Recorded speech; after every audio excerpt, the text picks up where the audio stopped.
Hello guys, तो स्वागत है आपका स्टडी विद आकाश के यूट्यूब चैनल पे। आज हम इकोनॉमिक्स का मॉडल सेट पेपर 1 करेंगे, जो कि क्लास 11th के लिए बहुत ही लाभदायक होगा। तो ठीक है, बिना पक्ष मतलब मीन्स तो क्वेश्चंस स्टार्ट करते हैं। तो आपका पहला क्वेश्चन क्या बोल रहा है, सांख्यिकी का कार्य निम्न में से कौन सा नहीं है। तो सांख्यिकी का कार्य कौन सा नहीं है, तो मैं बस आपको आंसर बता दे रहा हूँ। ठीक है, तो ऑप्शन नंबर डी होगा, आंकड़ों का पूर्व अनुमान। ठीक है, आंकड़ों का पूर्व अनुमान करना यह जो है सांख्यिकी का कार्य नहीं है। ठीक है, तो दूसरा क्वेश्चन बोल रहा है, श्याम लकड़ी से फर्नीचर का निर्माण बिक्री के उद्देश्य से करता है। ठीक है, श्याम जो है लकड़ी का फर्नीचर बनाता है। ठीक है, तो वह बिक्री का उद्देश्य, तो यहाँ श्याम क्या है, तो श्याम जो है वह एक उत्पादक है। ठीक है, क्या है, उत्पादक है। Option number option number A सही होगा। ठीक है, 2 का। उसके बाद क्वेश्चन नंबर 3 बोल रहा है, आंकड़ा संग्रह करने वाला व्यक्ति, के आंकड़ा का जो संग्रह करता है वह व्यक्ति कहलाता है गणनाकार। ठीक है, ऑप्शन नंबर ए सही होगा। आपका चौथा क्वेश्चन बोल रहा है, स्वतंत्र भारत में पहली जनगणना किस वर्ष हुई थी। स्वतंत्र यानी आज़ाद होने के बाद हुआ था आपका पहला जनगणना 1951 में। ठीक है, और भारत में पहली जनगणना कब हुई थी, तो 1881 में हो जाएगा। ठीक है, यदि ऐसा पूछता कि मतलब पूर्ण रूप से नहीं हुआ था तो 1872 होता। ठीक है, पूर्ण रूप से नहीं हुआ था। आपके बाद 5वां क्वेश्चन बोल रहा है, क्या समय के अनुसार समूहित किए जाने वाले आंकड़ों के वर्गीकरण को क्या कहते हैं। तो समय के अनुसार जो समूहित किए जाने वाले आंकड़ों के वर्गीकरण को कहते हैं कालानुक्रम वर्गीकरण। ठीक है, ऑप्शन नंबर बी होगा। ठीक है, कालानुक्रम वर्गीकरण कहलाता है। ऑप्शन नंबर 6 है, किसी वर्ग का मध्य बिंदु का मान ज्ञात किया जाता है। तो किसी वर्ग का जो मध्य बिंदु का मान किस प्रकार से हम ज्ञात कर सकते हैं, तो ऑप्शन नंबर बी सही होगा, उच्च वर्ग सीमा तथा निम्न वर्ग सीमा के औसत द्वारा। ठीक है, यहाँ हो गया उच्च वर्ग, यहाँ हो गया निम्न वर्ग। ठीक है, तो देन ऐसे हम ज्ञात कर सकते हैं। ठीक है, मध्य का। उसके बाद 7वां क्वेश्चन है, परास से क्या तात्पर्य है। तो परास से तात्पर्य है, ऑप्शन नंबर बी, अधिकतम एवं न्यूनतम प्रेक्षणों के बीच का अंतर। ठीक है, आंसर बता दे रहा हूँ, आप देख लेना दोबारा, यदि समझ ना आए तो। ठीक है, समझ आ जाए तो बहुत अच्छा बात है। वृत्त आरेख है, तो वृत्त आरेख क्या है। ठीक है, तो वृत्त आरेख एक विम्य आरेख है। ठीक है, वृत्त आरेख एक विम्य आरेख है। ऑप्शन नंबर ए सही होगा। 9वां क्वेश्चन है आपका, आयात चित्र के माध्यम से ज्ञात किया जाता है। तो आयात जो चित्र है उसके माध्यम से हम क्या ज्ञात करते हैं, तो बहुलक ज्ञात करते हैं। ठीक है, ऑप्शन नंबर सी सही होगा। उसके बाद 10वां क्वेश्चन है, वृत्त आरेख में वृत्त को 100 बराबर भागों में बांटा जाता है। ठीक है, वृत्त आरेख में वृत्त को कहते हैं 100 बराबर भागों में भागों में बांटा जाता है, जिसमें प्रत्येक भाग का अंश होता है। तो कितना अंश होता है, तो 3.6 डिग्री। ठीक है, ऑप्शन नंबर ए सही होगा। ठीक है, दिए गए आंकड़ों में से बहुलक का मान ज्ञात कीजिए। ठीक है, तो बहुलक का मान ज्ञात कैसे करेंगे, तो ऑप्शन नंबर सी होगा। ठीक है, जिसमें यहाँ सबसे ज़्यादा जिसका मान दिया गया है वही, तो यहाँ सबसे ज़्यादा मान दिया गया है 26 का, तो ऑप्शन नंबर सी सही होगा। ठीक है, क्वेश्चन नंबर 12, चतुर्थक वह मान है जो दिए गए आंकड़ों को बांटती है 4 बराबर भागों में। ठीक है, चतुर्थक वह मान है जो दिए गए आंकड़ों को बांटती है 4 बराबर भागों में। ठीक है, ऑप्शन नंबर सी सही हो गया। आपका 13वां क्वेश्चन है, निम्नलिखित में से माध्यिका की एक विशेषता कौन सी है। तो माध्यिका की एक हमको विशेषता बताना है। तो ऑप्शन नंबर ए बोल रहा है, यह आंकड़ों के 2 भागों में, ये सही है।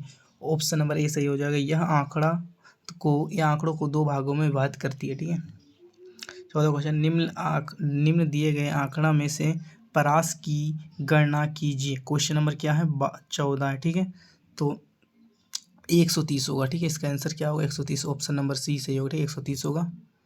अब उसके बाद 15वां क्वेश्चन है, निम्न में से कौन वितरण की असमानता की माप करता है। ठीक है, निम्न में से कौन वितरण की असमानता की माप करता है। ठीक है, माप करता है, तो इसका आंसर होगा लॉरेंज वक्र। ठीक है, ऑप्शन नंबर सी से होगा, लॉरेंज वक्र। उसके बाद 16वां क्वेश्चन, दिए गए आंकड़ा से मानक विचलन की गणना कीजिए। 16वां क्वेश्चन है। ठीक है, तो ऑप्शन नंबर बी सही होगा, 1.414। ठीक है, ये सही हो जाएगा आंसर। निम्न चित्र दो चरों के बीच किस प्रकार के सहसंबंध को दर्शाता है। ठीक है, तो यह दर्शाता है पूर्ण धनात्मक सहसंबंध। ऑप्शन नंबर बी सही होगा, पूर्ण धनात्मक सहसंबंध को दर्शा रहा है। ठीक है, उसके बाद 18 क्वेश्चन है ठीक है, पियर्सन सहसंबंध गुणांक का मान होता है। तो पियर्सन सहसंबंध गुणांक का मान क्या होता है, तो वह होता है आपका ऑप्शन नंबर डी जो होगा क्या, +1 तथा -1 के बीच, बिटवीन +1 एंड, इन दोनों के बीच जो होता है वह पियर्सन सहसंबंध गुणांक का मान होता है। ठीक है, कीमत सूचकांक क्या मापता है, जो कीमत सूचकांक है वह क्या मापता है, तो ऑप्शन नंबर ए होगा, आधार वर्ष की तुलना में वर्तमान वर्ष की कीमतों में औसत परिवर्तन को मापता है। ठीक है,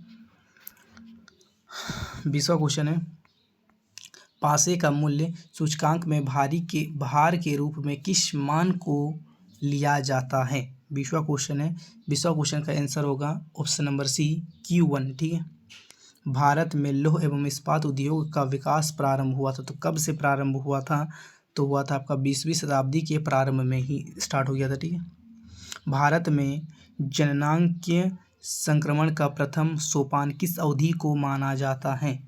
जो जननांक जो संक्रमण है वह किस अवधि को माना जाता है, 1921 से पूर्व। ठीक है, ऑप्शन नंबर ए सही होगा। ठीक है, 1921 के पूर्व। ठीक है, भारतीय राष्ट्र नियोजन में प्रयुक्त शब्द पंचवर्षीय योजना किस देश से लिया गया है, तो यह पूर्व सोवियत संघ से लिया गया है। ठीक है, ऑप्शन नंबर सी हो गया।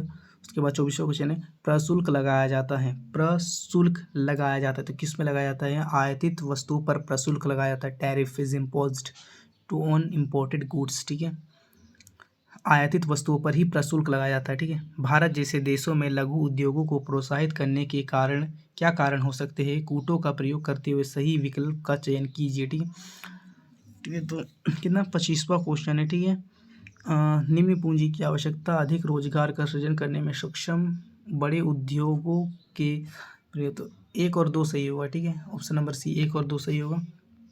विश्व व्यापार संगठन किस वर्ष किया गया, तो विश्व व्यापार संगठन का गठन 1995 में किया गया था। ठीक है, नई आर्थिक नीति 1991 का 3 उपवर्ग, उदारीकरण, निजीकरण, वैश्वीकरण, ऑप्शन नंबर डी सभी होगा। ठीक है, उसके बाद 28वां क्वेश्चन, वर्तमान में सार्वजनिक क्षेत्र के लिए सुरक्षित उद्योगों की संख्या कितनी है, तो वर्तमान में जो सार्वजनिक यानी सभी के लिए सुरक्षित जो क्षेत्र है उद्योगों की संख्या कितनी है, तो 28वां क्वेश्चन का हो जाएगा आंसर ऑप्शन नंबर ए 3 है। ठीक है, कितना है, 3 है, ऑप्शन नंबर ए सही। ठीक है, भारत सरकार ने शिक्षा का अधिकार अधिनियम को किस वर्ष लागू किया।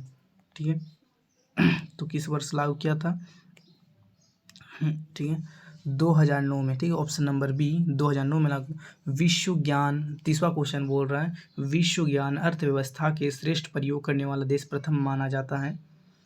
विच country is said to be best user of world knowledge economy. ठीक है, आयरलैंड, नॉर्वे, न्यूजीलैंड, जापान। ठीक है, 30वां क्वेश्चन का आंसर होगा आयरलैंड। ठीक है, ऑप्शन नंबर ए सही है, आयरलैंड। उसके बाद 31वां क्वेश्चन है मानव पूंजी के संदर्भ में निम्न कथन और कारण पर विचार कीजिए। ठीक है, तो ऐसा तो कुछ ये वाला क्वेश्चन नहीं आएगा। ठीक है, अरे यार हट, में जो क्वेश्चन आएगा वही ऑपरेशन फ्लड का संबंध है। ठीक है, ऑपरेशन जो फ्लड है, operation flood is related to. ठीक है, तो आपका हो जाएगा आंसर दूध के उत्पादन से। ठीक है, किसका, दूध के उत्पादन से संबंधित, द प्रोडक्शन ऑफ मिल्क से संबंधित। ठीक है, क्या लिखा है 33वां क्वेश्चन, अरे यार हटना। उसके बाद पर्यावरण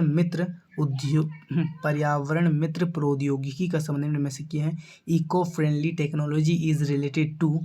ठीक है, तो मैं बस आंसर बोल दे रहा हूँ, तो हो जाएगा कृषि में जैविक खाद के प्रयोग से। पर्यावरण मित्र प्रौद्योगिकी, तो इसमें कृषि में जैविक खाद का प्रयोग, यूज ऑफ बायोकॉमस्ट इन फार्मिंग। ठीक है, ऑप्शन नंबर सही हो। तो 34वां क्वेश्चन है भारत में अधिकांश श्रमिकों के रोजगार का स्रोत निम्न में से क्या है, तो भारत में अधिकांश श्रमिक उसका रोजगार का जो स्रोत है वह है आपका प्राथमिक क्षेत्र ही है। ठीक है, 65% है। ठीक है, प्राथमिक क्षेत्र में।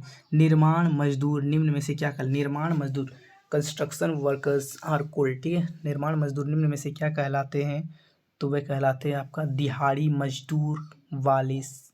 मजदूरी वाले श्रम, डेली वेज वर्कर्स। ठीक है, ऑप्शन नंबर बी सही है। नवीकरणीय संसाधन का एक उदाहरण है, नवीकरणीय संसाधन का उदाहरण है वनों में पेड़, अरे यार हटना, वनों में पेड़, समुद्र में मछलियाँ, ए और बी दोनों जीवाश्म, तो नवीकरणीय जो कभी ख़त्म नहीं हो सकते, तो हो जाएगा आपका ऑप्शन नंबर सी सही है। ठीक है। चिपको आंदोलन का उद्देश्य था, तो चिपको आंदोलन का क्या उद्देश्य था?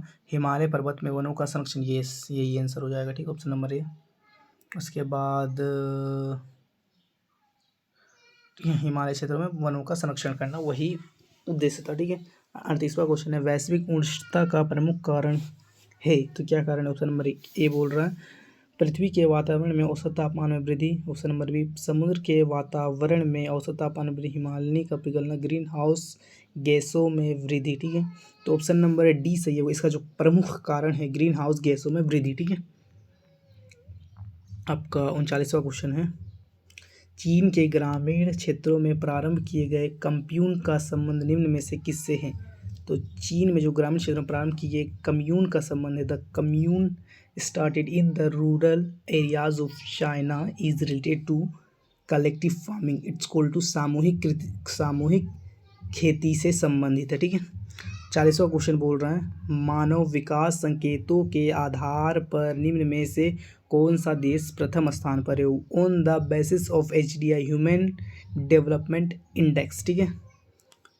Which of the following country instants on the first place, तो HDI के हिसाब से जो पहला जो स्थान है, पहला जो रैंकिंग है वह किसका है? तो वह है चाइना, इट्स कॉल्ड टू चीन। ठीक है, मैं कुछ इंग्लिश में वर्ड बोल दे रहा हूँ। ठीक है। On the basis of HDI का फुल फॉर्म क्या होता है? तो ह्यूमन, ठीक है, human HUMAN human development index, इसका फुल फॉर्म होता है। ठीक है, HDI, तो इसका हिसाब से जो पहला स्थान है वह है चीन का। ठीक है, ऑप्शन नंबर बी सही होगा। तो इतना ही क्वेश्चन था इकोनॉमिक्स का। ठीक है, ये पेपर 1 है, मैं इसे और एक पेपर ला दूंगा। ठीक है, थोड़ा क्वेश्चंस बहुत इजी है, थोड़ा देख लेना। ठीक है, समझ आए तो अच्छी बात है, नहीं आए तो और भी अच्छी बात है। ठीक है, चलिए बाय, नेक्स्ट वीडियो में मिलते हैं।